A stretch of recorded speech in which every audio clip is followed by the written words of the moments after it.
La Biblia políglota, sobre todo en lo que respecta a la edición del texto hebreo, constituye sin duda alguna uno de los hitos fundamentales de la filología renacentista.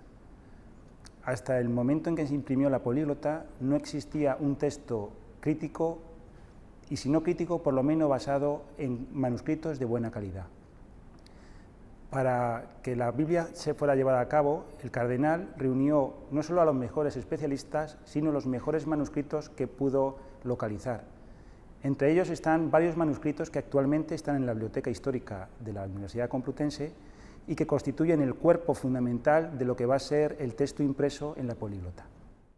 El volumen que nos ocupa es la edición del libro de Esdras. El libro de Esdras es un libro que está escrito en hebreo y en arameo. La disposición de la edición está en 3 columnas. La parte central es el texto de la Biblia Vulgata, el texto latino, corregido con nuevos manuscritos. En el siglo XVI constituye sin duda alguna la mejor edición del texto latino existente hasta el momento. A la izquierda del texto latino tenemos la columna hebrea, de nuevo realizada con los mejores manuscritos que pudo localizar el equipo del cardenal. Estos manuscritos son todos de origen hispano, sefardí, generalmente datados en torno al siglo XIII y XIV y de una extraordinaria calidad. En la columna de la derecha tenemos el texto griego, de nuevo copiado y corregido de acuerdo a manuscritos traídos ex professo de Italia para la ocasión. La disposición es muy particular, porque de alguna manera, como se ha dicho muchas veces, es una disposición simbólica. En el centro, como Cristo, está el texto latino.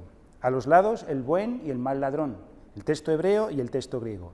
Sin embargo, es curioso notar que el texto latino es la columna más estrecha, lo cual indica claramente que para la obra del cardenal la veritas hebraica era fundamental. Si observamos la columna hebrea, vemos que hay una serie de notación encima de cada una de las palabras hebreas. Esa notación refiere respectivamente a la traducción latina del texto y a la raíz, es una especie de diccionario electrónico de la época, de cada una de las palabras. Eso facilita que cualquiera que pudiera utilizar el texto, aún sin saber hebreo, pudiera relacionar claramente cada una de las palabras de la traducción con cada una de las palabras del texto original. El texto griego tiene una traducción interlineal al latín, porque en la época tanto el hebreo como el griego era patrimonio de muy pocos académicos y no estaba al alcance de la mayor parte del estamento clerical, que eran fundamentalmente los que iban a usar el texto. La calidad del texto hebreo es fundamental, primero por la calidad del texto consonántico. La Biblia hebrea tiene un texto consonántico que es mucho más antiguo que la notación vocálica posterior, que se realiza a partir del siglo IX y que culmina en el siglo X. Los textos y manuscritos de origen sefardí eran famosos en el mundo judío por lo exacto de su notación vocálica, de manera que transmitían una forma de lectura muy pura. Además, hay unas breves notaciones masoréticas que indican solamente el acento de cada palabra. En una Biblia hebrea normal, el texto hebreo está rodeado de una serie de notas en hebreo que indican y solucionan todos los posibles problemas que pueda tener el texto. Estas notas fueron eliminadas del texto de la políglota para facilitar la disposición tipográfica y sobre todo porque eran notas de complicado uso para el profano. Se sustituyeron con las referencias con letras a la traducción y a las raíces hebreas. Estas raíces hebreas, a su vez, referían a un apéndice en el cual había un diccionario, uno de los primeros diccionarios renacentistas de hebreo y uno de los más reimpresos posteriormente.